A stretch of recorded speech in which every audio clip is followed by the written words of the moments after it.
Indonesia memiliki wilayah yang besar dan dikelilingi oleh lautan. Tentunya menjadi alasan bagi masyarakat untuk mengambil manfaat dari kekayaan alamnya. Di tahun 2022 tercatat sebanyak 1,27 juta orang berprofesi sebagai nelayan di Indonesia.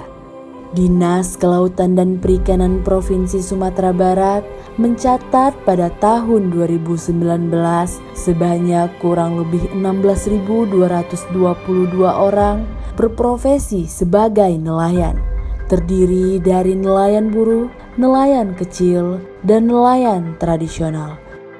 Di Sumatera Barat masih banyak nelayan tradisional yang melestarikan kegiatan Maelo Puke. Maelo Puke adalah salah satu bentuk kearifan lokal yang sudah ada sejak lama dan merupakan tradisi turun-temurun. Maelo berarti menarik dan Puke berarti pukat. Maelo Puke merupakan kegiatan kebudayaan yang membutuhkan sekelompok orang untuk menangkap ikan dari bibir pantai. Seiring perkembangan waktu, kegiatan Maelo Puke pun turut mengalami perubahan.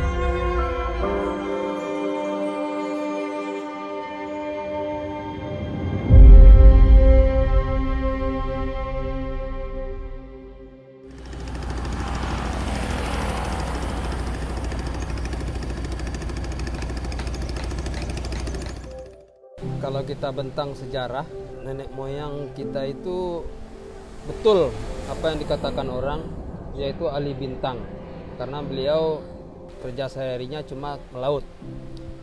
Kemudian berdasarkan pengalaman kami dulu, waktu saya kecil-kecil itu orang menarik pukat ini bukan dengan tali yang sekarang, tali nilon. Itu berupa tali rotan yang dianyam sedemikian rupa. Sedangkan pukatnya ini bukan seperti yang sekarang panjang, itu pendek. Cuma benangnya benang medan.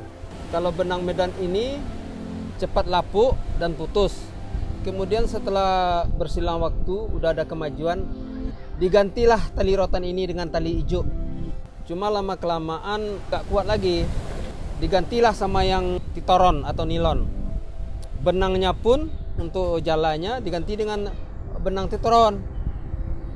Kalau masalah armada, itu kalau dulu tuh kita tuh ke laut tuh minimal 4 orang. 1 orang pendayung, 2 dayungnya. Di belakang 1, tukang lepas pukat ini 1, 4. Tapi kalau sekarang cukup berdua aja. Perubahan teknologi inilah baru yang kami rasakan, dari dayung ke mesin long tail, atau ada juga yang mesin 15 PK.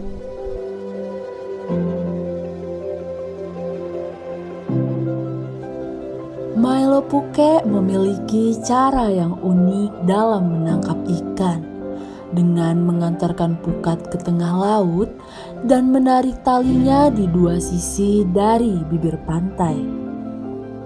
Kalau kita melaut pagi mulai jam 6, selesai kira-kira jam 2. Itu tergantung hasil tangkap. Misalnya hasil tangkap sedikit, ya kita cuman 1 trip atau 2 trip. Kalau ikannya banyak, sampailah 4 trip atau 5 trip sampai jam 4 sore. Nah, kalau penghasilannya lumayan. Kalau enggak, ya jam 9 udah selesai atau jam 10. Pertama kita akan diantar tali 1. Dibentangkan 2, lengannya 2. Dibentang 1, diantarkan 1 lagi nanti ke tepi. Nah, nanti ditarik bersama-sama. Cara nariknya itu harus serentak, kayak orang menari.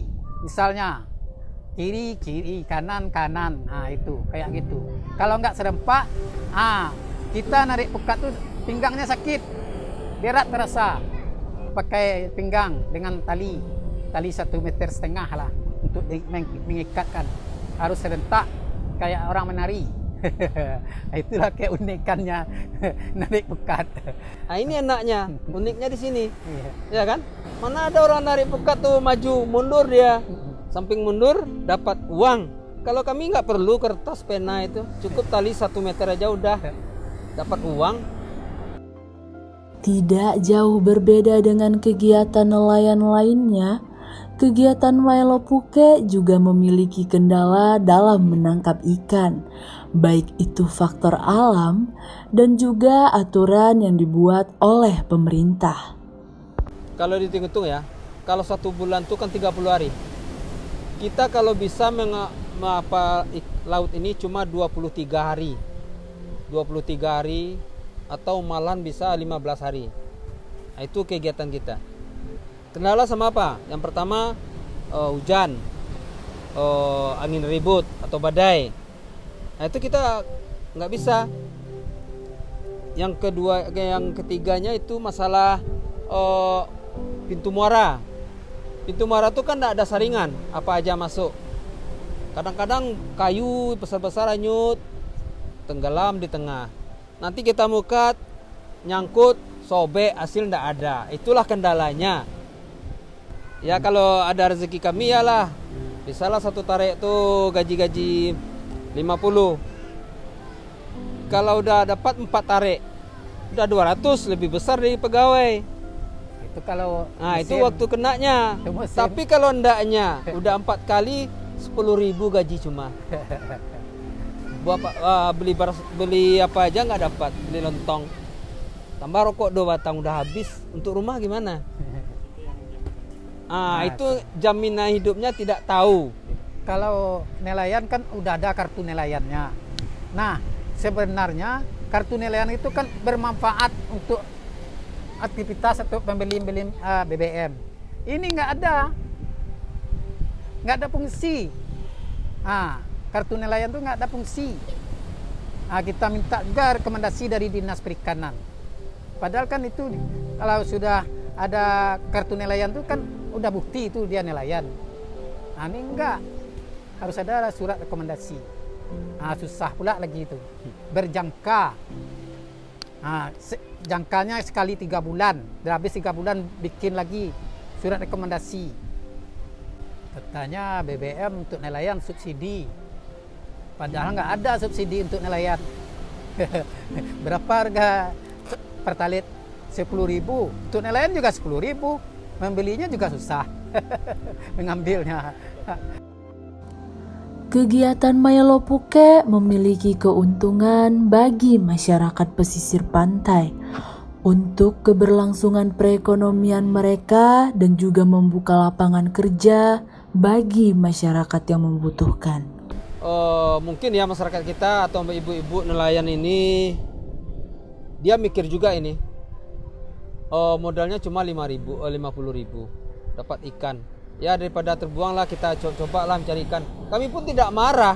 Pokoknya kami dibantu juga narik gitu. Ambillah ikan, tidak apa-apa, pilihlah. Ini juga pukat ini menambah juga income bagi ibu-ibu kami yang di nelayan di pantai. Ibu-ibu pantai ini ada juga kemasukan untuk keluarganya. Dan kami juga tidak menutup kemungkinan orang luar mencari nafkah ke sini. Steba, Tabing, Lubuk Buaya, malahan dari Teluk Bayur pergi cari nafkah ke sini. Kegiatan Milo Puke masih berlangsung di beberapa lokasi di Kota Padang.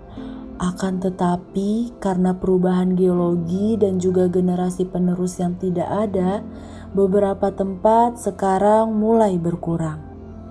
Kalau untuk pukat tepi, dulu daerah dekat Kota Merapak itu ada dulu. Ya, sekarang udah banyak batu itu nggak ada lagi. Ada, masih ada satu. Ya, yang ada nih daerah Pangeran masih ada. Itu yang banyak nih daerah Petenggangan. Yang paling banyak utama pukat tepi. Sebab lokasinya panjang. Itu ada daerah Pasiran Tigo juga ada tuh pukat tepi. Tidak berapa. Enggak berapa buah. Itulah di daerah Sunu ada enggak? Itu daerah Priaman juga ada. Priaman. Tapi daerah Ketaping. Ketaping lah. Ketaping dan semua. Istilahnya kalau ada juga satu-satu. Untuk pukat tepi itu yang banyak ya Kota Padang. Ya Kota Padang. Contohnya di Bungus Teluk Kabung ada pukat tepi. Cuma cara berlabuhnya beda. Nah, diantar satu dulu. Udah kan? Nanti udah narik orang nih. udah narik separuh jalan, masuk lagi yang baru. Kalau kita ini di sini kan bebas, mau di muara sana, turun sekalian 4 enggak apa-apa. Kalau di sana enggak beda. Itu bungus. Jadi untuk Kota Padang yang dominan itu pukat tepi yang banyak. Kalau dilihat teknologi sekarang, kalau tengok alih teknologi istilahnya, bisa-bisa untuk beberapa tahun ke depan mungkin akan mulai hilang nih pukat ini. Kalau tidak ada regenerasi yang melanjutkan. Kalau kayak sekarang siapa tengoklah yang punya pukat sekarang 60-50 ke atas. Nggak ada yang 50 ke bawah. Kalau dapat tradisi tradisional ini bagusnya dipertahankan. Itu kami minta tuh kepada yang muda-muda lagi. Generasi sekarang enggak tahu dia mau gimana memperbaiki lagi apa lagi itu enggak tahu. Dia sudah tarik pukat, cuci, jemur, muat, kasih uang. Kalau sobek dia enggak tahu. Regenerasi itu enggak ada sekarang, udah kurang. Dari hasil tangkapan ikan oleh nelayan Maelo Puke sangat bervariasi. Selain untuk dikonsumsi pribadi, hasil tangkapan ikan pun dijual kepada para pedagang ikan yang sudah menunggu di tepi pantai. Kalau hasil tangkap, kami sudah ada pedagang yang datang. Misalnya dari pasar yang dia jualan itu keliling-keliling. Cuman kendala kita tadi itu dengan harga. Kalau misalnya nggak musimnya tuh ikannya tuh lumayan harganya. Kalau udah musim tuh harga anjlok. Misalnya satu boskom itu biasa 300. Bisa menjadi 150. Itulah kendala kita. Selain itu, hasil tangkapan juga didistribusikan ke pasar, baik dalam keadaan segar maupun dalam bentuk olahan ikan kering. Kegiatan Maelo Puke pun turut menjadi pusat perhatian pemerintah di sektor perikanan. Sebagai bentuk warisan budaya, pemerintah juga berharap kegiatan Maelo Puke menjadi salah satu wisata yang dapat menarik perhatian masyarakat.